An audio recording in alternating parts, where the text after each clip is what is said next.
हम सीकर जिले के गनेडी गांव में हैं और इस वक्त हमारे साथ हैं पूर्व मंत्री यूनुस खान साहब। डीडवाना से जनता के उम्मीदवार थे और जनता के विधायक हैं। अप्रत्याशित रूप से जीतकर विधानसभा पहुंचे हैं। पूरे राजस्थान ही नहीं बल्कि हिंदुस्तान भर में उनकी खासी चर्चा है। सर, स्वागत सबसे पहले तो आपका। बहुत बहुत शुक्रिया आपका, धन्यवाद। किस रूप में देखते हैं अपनी इस विजयश्री को जो जन आंदोलन के रूप में बना, और ज़्यादा डिटेल हम आपसे चाहेंगे। क्या आपकी भावनाएं हैं, कैसा फील करते हैं आप? सबसे महत्वपूर्ण बात यह है कि जो भी जनता का प्रतिनिधि होता है वो एक तरीके से जनसेवक होता है। जनता की समस्याओं का समाधान कैसे हो, शासन और प्रशासन के मध्य ले जाकर, वही एक दायित्व है। जनता और शासन प्रशासन के बीच की एक कड़ी है। तो मैं सोचता हूँ कि इस कड़ी को जनता के समस्याओं को समझना चाहिए।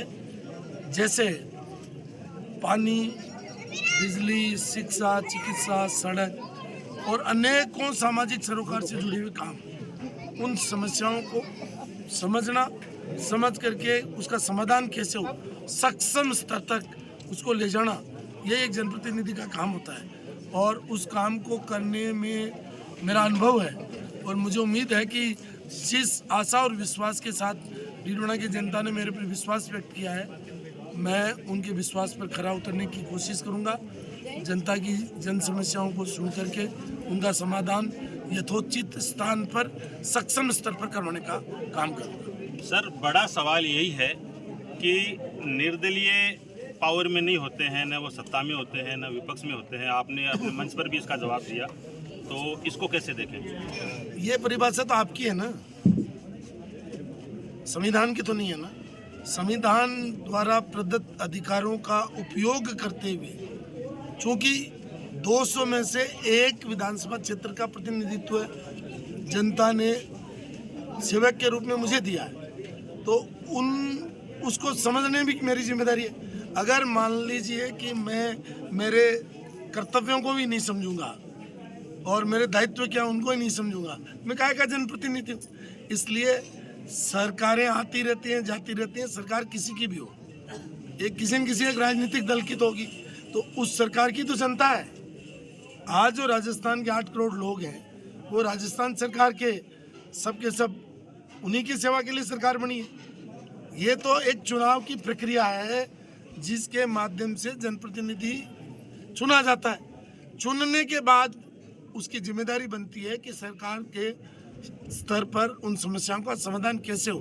तो इसमें मुझे लगता है कि राज कभी भी बाधा नहीं बनेगा, राज सहयोगी बनेगा। ये मीडिया की नहीं बल्कि आपके विपक्ष में जो लोग चुनाव लड़ रहे थे दोनों प्रमुख पार्टियों से, उन्होंने भी इसको, और तो कोई मुद्दा ही नहीं था, इसको ही मुद्दा बनाया मोस्टली कि भाई निर्दलीय व्यक्ति है, क्या करेंगे, कैसे करेंगे। वो तो 1825 दिन बाद में जनता बताएगी, जब दोबारा जनता के बीच में वो भी आएंगे और मैं भी आऊँगा, तो बताएंगे।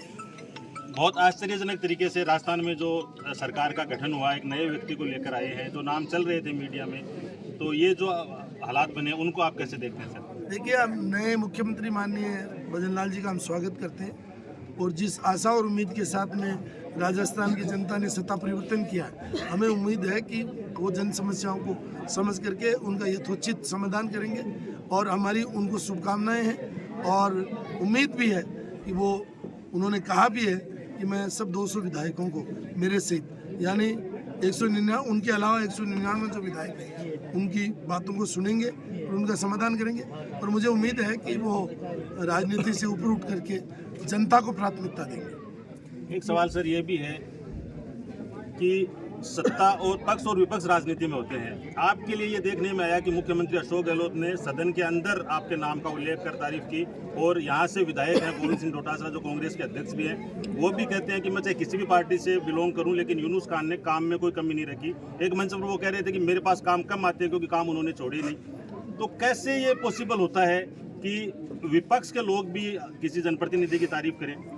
देखिए, सबको साथ लेकर चलना जनप्रतिनिधि का दायित्व है। और जब हम विधायक के रूप में चुन करके सरकार का हिस्सा बनते हैं, तो हमारे लिए 8 करोड़ लोग समान रूप से हैं और हमारे दूसरे साथी जो 199 होते हैं वो उतने ही उत्तरदायी हैं अपनी जनता के लिए जितना मैं हूँ, इसलिए उनका भी सम्मान होना चाहिए, उस क्षेत्र का विकास भी बराबर होना चाहिए।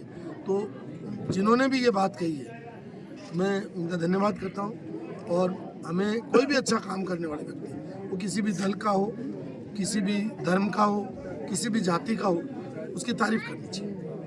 जब आपने अनाउंस किया तो फैसला अब जनता को करना है, ये एक स्लोगन था आपके मंच पर। जनता ने फैसला कर दिया।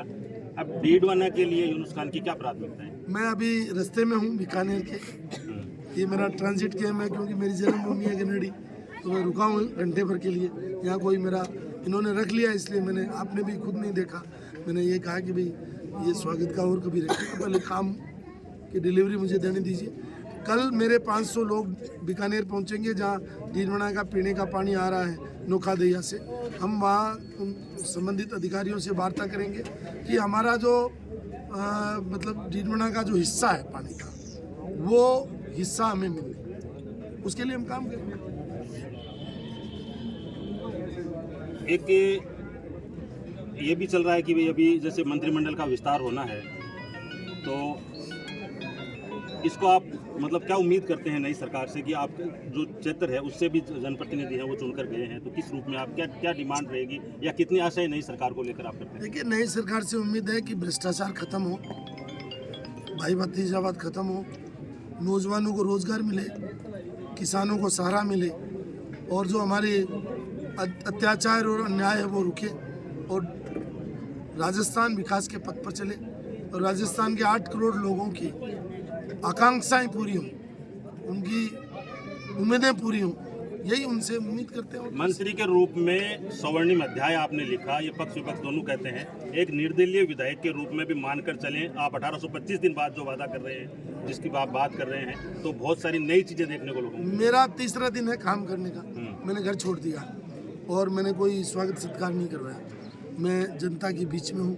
मैंने PSC, CSC, पंप स्टेशन सारे मतलब अभी विजिट किए हैं। मेरी शपथ के बाद में विधिवत रूप से, कानूनी रूप से मैं अधिकारियों के साथ बैठक करूँगा, और जब तक जनता की समस्याएं जो चुनाव प्रचार प्रसार के दौरान आई और उसके बाद अभी मैं मिल रहा हूँ जो आएंगी, उनका संकलन विभाग से करके उनका समाधान जो जिला स्तर पर है जिला में करवाएंगे, तहसील स्तर पर तहसील में कराएंगे, राज्य स्तर का राज्य से कराएंगे, और भारत सरकार का भारत सरकार से कराएंगे।